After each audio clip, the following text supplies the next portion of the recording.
sempre tive afinidade pela área de exatas, né? Principalmente cálculo, física. Sempre tive bastante tranquilidade em trabalhar com com fenômenos dessas naturezas, especialmente física.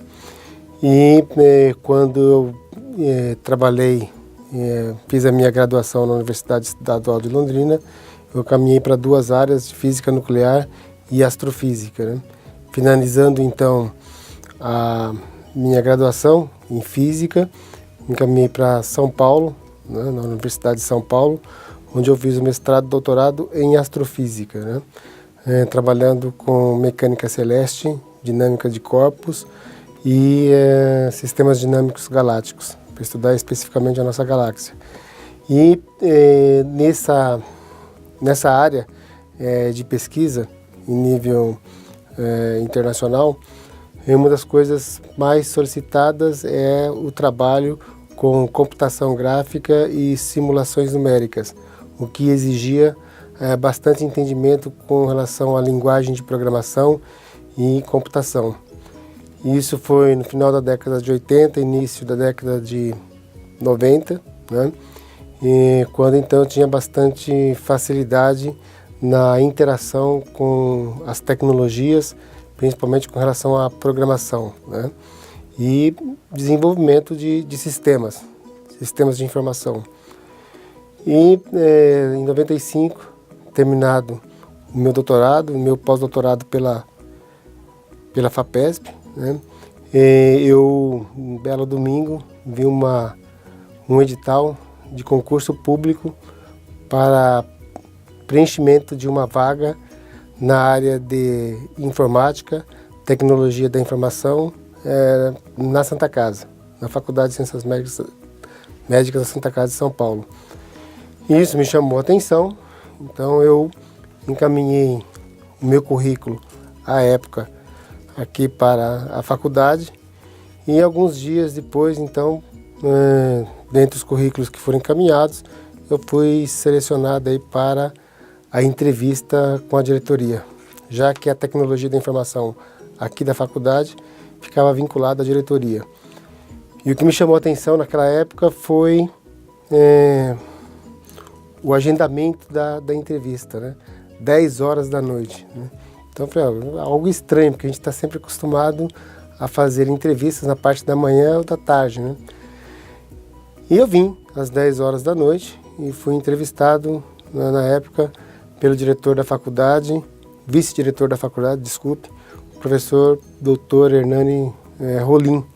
Ele era vice-diretor do Dr. João Fava, diretor da faculdade na época, que teve a ideia, junto com o Dr. Hernani, de implantar na faculdade um setor de tecnologia da informação e também implantar no currículo do curso de medicina a disciplina de informática médica, tecnologia da informação. Então eu vim naquele período para cá, às 10 horas da noite, fazer essa entrevista e fui entrevistado pelo Dr. Hernani, mais um consultor de tecnologia da informação que vinha do Rio de Janeiro, né?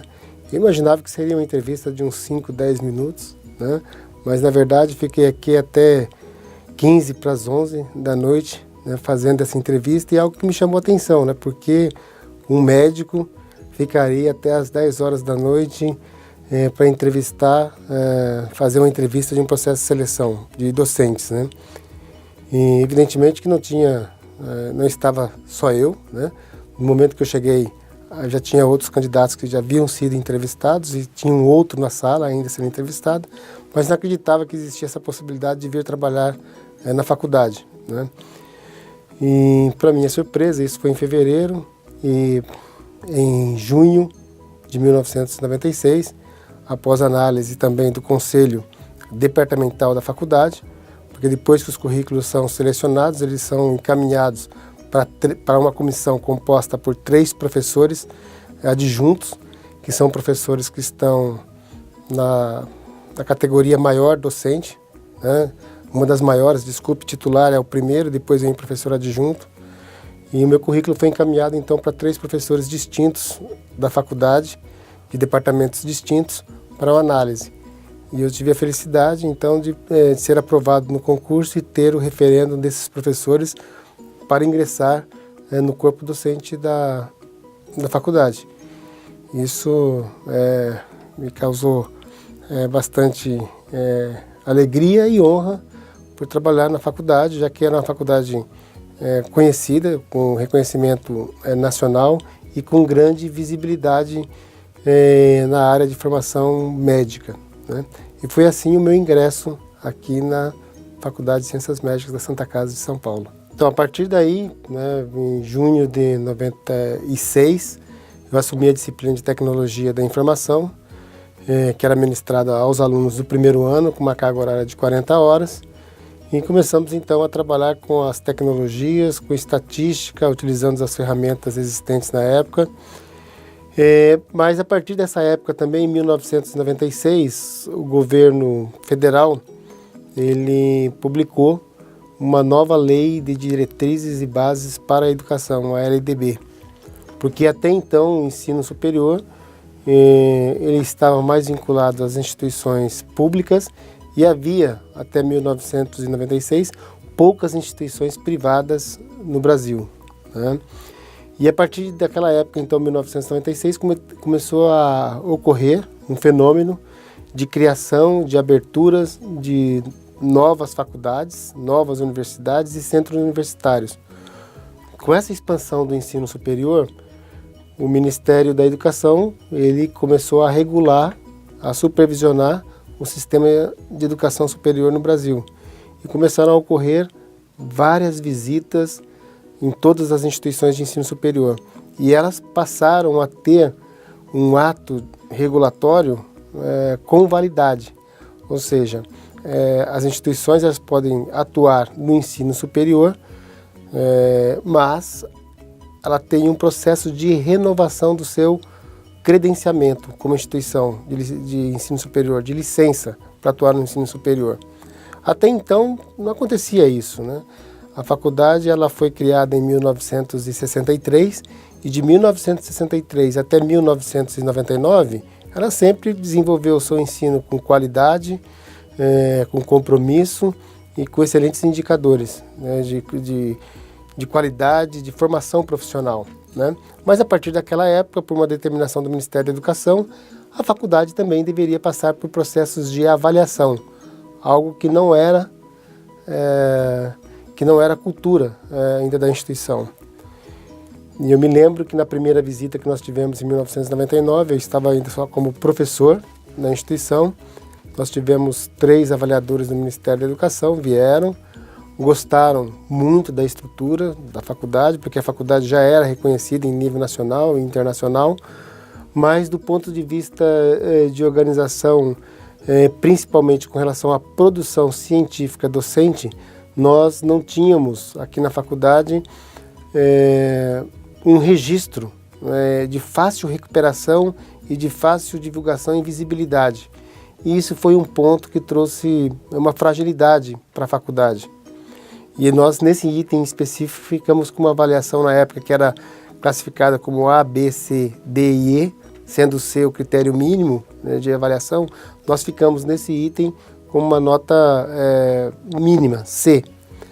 E diante dessa fragilidade, o diretor, já na época o Dr. Hernani, ele me solicitou, né, como professor da Tecnologia da Informação, que nós desenvolvêssemos um sistema de controle e de arquivamento da produção docente.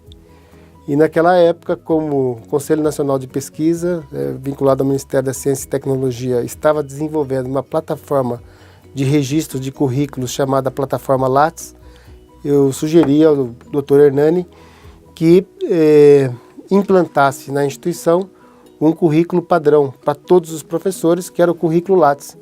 Todos os professores deveriam ter o currículo Lattes e, além do currículo Lattes, encaminhar a produção científica comprovada. Então, se o professor publicasse um livro, um capítulo de livro, um artigo em nível nacional ou internacional, ele deveria nos encaminhar a cópia desse artigo, né, desse material. E, a partir daí, foi criado um centro de documentação acadêmico-científico aqui na faculdade, chamado SEDAC, que foi criado lá em 99 e que até hoje desenvolve as suas atividades e é um dos itens mais importantes na instituição, porque todo professor contratado na faculdade, né, tem todo o seu histórico de vida, de produção científica registrado de forma digital, podendo ser acessado a qualquer momento. E na última avaliação que nós tivemos com o Ministério da Educação, né, ocorrida há poucos meses, onde o Ministério da Educação nos atribuiu nota máxima de qualidade, classificando a faculdade como uma instituição de excelência, né, esse setor, o SEDAC, foi um setor muito bem avaliado e muito bem analisado pelo Ministério da Educação, o que nos encheu de bastante orgulho. Então foi algo que foi criado em 1999, que está hoje em pleno funcionamento e com bastante visibilidade. Já se tornou uma cultura para a produção científica, acadêmica e o registro dessas informações na faculdade. Esse foi o meu primeiro passo, realmente mais voltado à área administrativa, porque até então atuava basicamente como professor. Ainda em 1999, o Dr. Hernani, querendo que nós tivéssemos uma visibilidade maior em nível institucional, ele nos solicitou, né, que criássemos uma página, né, na internet, né? Então a primeira página, a primeira homepage da instituição, né, foi criada por mim, né, e pelo professor Ivo Branquinho, que atuava na época, e disponibilizada no servidor na FAPESP, né? E eu me lembro ainda que o portal, a foto de entrada na faculdade era exatamente a foto aqui da Santa Casa, do prédio da Santa Casa, em preto e branco, e que chamava bastante a atenção. Então essas são algumas memórias que ficam, né? E a gente consegue verificar a evolução daquela página simples que nós tínhamos até chegar ao modelo que nós temos hoje apresentável, né? Então esses foram os primeiros passos na área administrativa, isso em 1999 e 2000, e à época também nosso presidente da Fundação Arnaldo Vieira de Carvalho, o Dr. Nilo Medina, que dá nome ao prédio da faculdade, né, ao prédio 61, ele, sabendo desse meu conhecimento na área de tecnologia, me solicitou que coordenasse o departamento de informática da Fundação, né? E isso eu fiz por um período de 2 anos, 3 anos, desenvolvendo alguns sistemas. E a partir de 2013 eu solicitei a minha saída porque tinha outras funções externas à faculdade que me demandavam muito tempo, né? Isso ficou provavelmente até o ano de 2008, né? Quando o Dr. Hernani, ainda como diretor, resolveu reestruturar a faculdade, a estrutura organizacional, criando uma coordenadoria de cultura e extensão, indicando, à época, o professor Dr. Décio Altimari para assumir esta coordenadoria. E nesse sentido eu fui então indicado para substituir o Dr. Décio, que para mim é uma grande honra, né? O Dr. Décio é um dos ícones aqui da faculdade, uma pessoa com ampla cultura, conhecimento e que, mais importante, eu falo com o Dr. Décio que ele tem uma biblioteca na cabeça que consegue recuperar as informações de uma forma rápida e com tempo de acesso, às vezes até maior do que esses computadores que a gente tem aí. Ele conhece todos os médicos, todos os professores, inclusive quando eles eram alunos, né? E às vezes quando nós precisamos de alguma informação que nós não conseguimos encontrar algum tipo de registro, recorremos ao Dr. Décio. Então o Dr. Décio, ele assumiu a coordenadoria e eu tive o privilégio e a honra de substituí-lo. É importante destacar que a secretaria da faculdade, até hoje, diferentemente dos diretores, onde nós tivemos vários diretores cujos mandatos são de 3 anos, né? Nós, na faculdade, nesses 52, 53 anos, né, 54 anos de criação aí, nós tivemos apenas 3 diretores, né?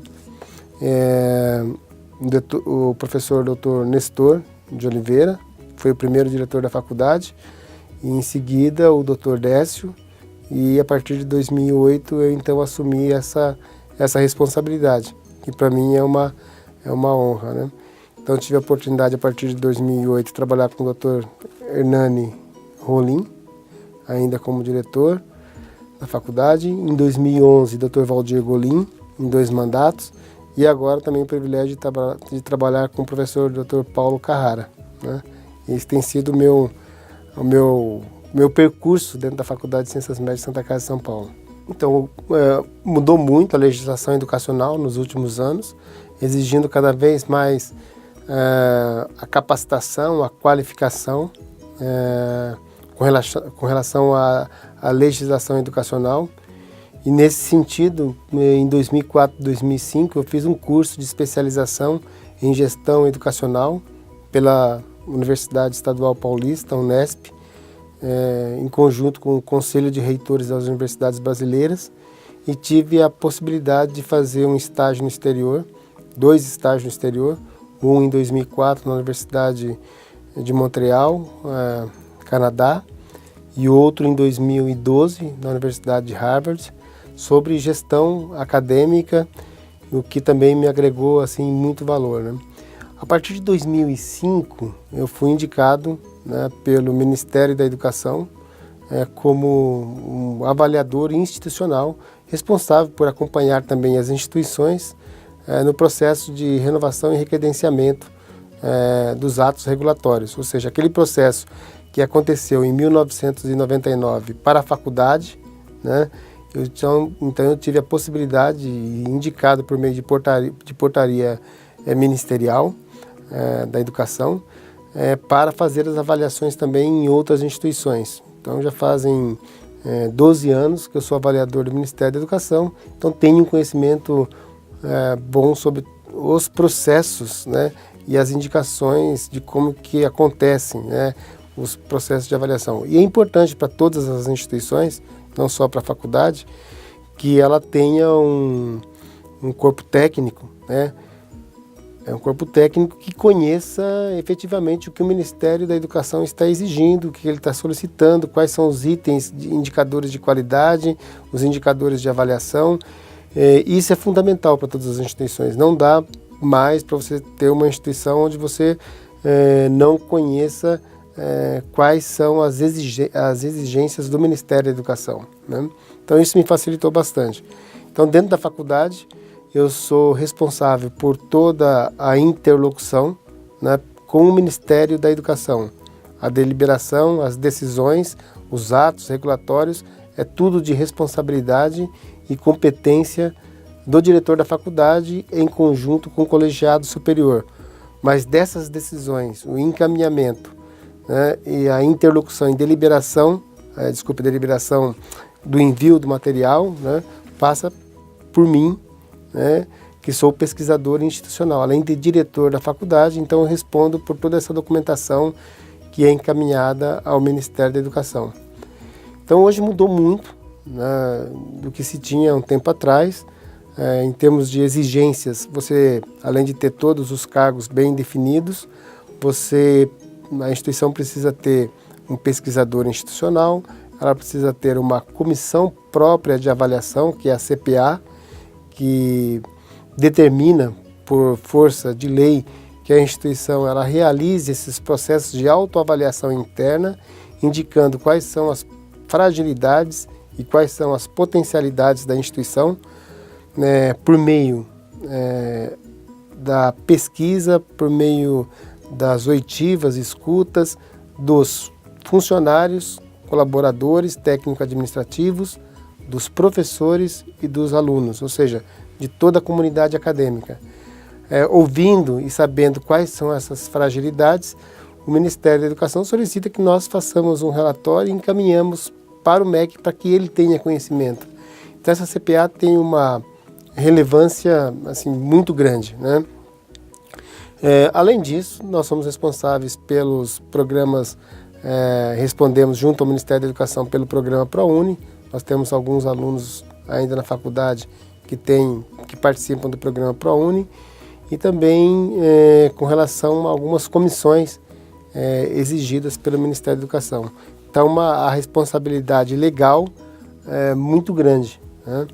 Eu sou responsável pela guarda do acervo acadêmico. Então, toda a documentação que existe na instituição, de alunos, de professores, a responsabilidade inicial é minha, respondendo civil e criminalmente por toda a documentação que tem ali, e juntamente com o diretor da faculdade e com o presidente da fundação, né? Isso para se evitar que a instituição tenha algum tipo de problema e que os alunos estejam desamparados, né? Toda a formação de todos os alunos, toda a documentação a gente tem que ter guardada de forma impecável, né? E essas informações são guardadas ad eternum, né? E a única forma de guardar ad eternum aí é por meio de mecanismos digitais, né? Então eu respondo por isso daí. E se um aluno do primeiro ano ou da primeira turma do curso de medicina, aluno formado lá em 1968, 69, 70, ele vier à instituição e solicitar, né, uma segunda via do seu diploma, um histórico escolar, ou um plano de aula, ou a matriz curricular cursada naquela época, eu tenho que fornecer. Então, o sistema que nós desenvolvemos hoje na faculdade, né, além do SEDAC, que é a documentação acadêmico-científica dos professores, nós temos também um sistema eletrônico que nós digitalizamos toda a documentação dos professores e nós conseguimos recuperar de uma forma muito rápida as informações de todos os alunos e ex-alunos principalmente. Então, às vezes a gente até brinca. Hoje nós temos vários professores aqui que se formaram na primeira e segunda turma e nós conseguimos lá verificar todas as solicitações que eles fizeram à época de prova sub, de justificativas de ausência, né, as declarações, os problemas de saúde que tinham, né, as advertências. Então tudo isso nós temos registrados internamente, né? A faculdade, do ponto de vista de administrativo, de guarda documental, funciona muito bem. Eu costumo dizer que eu fui uma pessoa abençoada, né? Sempre tive muito reconhecimento pelo trabalho que eu fiz, né?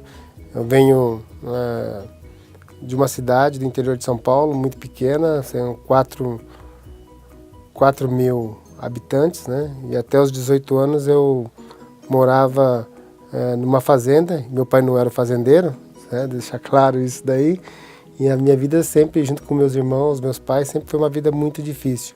E dos 5 irmãos, né, eu basicamente segui a carreira, resolvi sair e fazer um curso superior, o curso de Física. E sempre tive assim, muito sucesso, né? Tudo aquilo que peguei para fazer, peguei sempre com muito empenho, muita dedicação e compromisso em fazer bem feito. E sempre respeitando as pessoas, né? E a minha maior gratificação foi poder ter contato com pessoas, né? E principalmente aqui na faculdade, com médicos, né? De alta qualificação, né? De alta envergadura, né? Assim, de reconhecimento nacional e internacional, né? Não vou citar o nome, né? Porque certamente eu vou cometer equívocos e vou esquecer, né? Mas eu aprendi com muitos médicos, principalmente os formados aí na primeira, segunda turma, né? Que tem uma visão muito ampla, não só de formação médica, mas também de capacitação, de conhecimento profissional. E essas pessoas,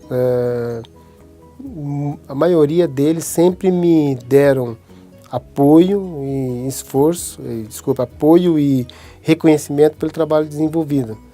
Mas o reconhecimento se deve mais a essas pessoas, o reconhecimento meu para com eles e também o respeito, né? Eu tive a oportunidade de trabalhar com 4 diretores, Dr. João Fava, Dr. Hernani, Dr. Valdir e agora o Dr. Paulo, e cada um deles eu aprendo, né, uma coisa diferente. Todos eles me ensinam algo diferente. E todos eles tiveram uma meta, né, uma diretriz também diferente. Né, porque a faculdade passava por momentos diferentes e você deveria centralizar forças para resolver aquelas fragilidades naquele momento.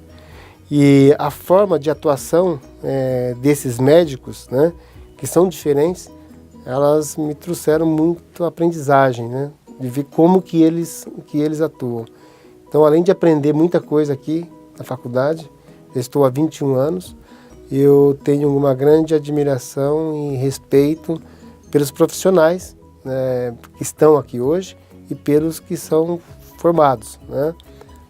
Eu costumo dizer que a Faculdade de Medicina, a Faculdade de Ciências Médicas da Santa Casa, inclui a medicina, a enfermagem, a fonoaudiologia, os cursos tecnológicos, mas especificamente mais a medicina, porque a medicina tem um tempo maior, né? Eu costumo dizer que aqui não se forma profissionais da saúde, né? Assim, não se forma médico, aqui forma o médico. Aqui se forma o fonoaudiólogo, o enfermeiro, né? Eu tenho certeza também que vai se formar o tecnólogo, né? Porque é um profissional diferente. Não se formam aqui pessoas simplesmente para atuar no mercado, mas se formam pessoas para atuar na gestão, se formam médicos e enfermeiros diferenciados, né? Diferenciados porque nós vemos a forma como a faculdade ela conduz essa formação, que é diferente, né, das demais, em geral, das demais instituições. E isso agrega valor. Então, quando nós formamos um médico aqui, não um médico simplesmente só para trabalhar num serviço de saúde. Se forma um gestor, se forma um diretor. Tanto é que muitos médicos, ou muitos médicos que atuam aqui, que se formaram na primeira turma, eles têm altos cargos, né, seja na gestão pública superior, no nível de governo, em nível de estado, em nível de município, mas também em suas clínicas, em seus laboratórios, né, de análises clínicas, em sua pesquisa, você percebe que são diferenciados. E a faculdade é uma das poucas instituições que eu conheço que consegue oportunizar aos alunos a possibilidade de fazer um estágio durante a graduação no exterior, né? Então, os nossos alunos eles podem passar um tempo em Harvard, nas grandes universidades americanas, europeias, e aí se percebe um nível de ensino que é praticado nessa instituição. Isso nos deixa bastante orgulhosos de participar desse processo. O meu sentimento pela faculdade é um sentimento de respeito, né, de orgulho e de compromisso, né, por participar de um grupo de professores, né, de uma das melhores instituições de ensino do país.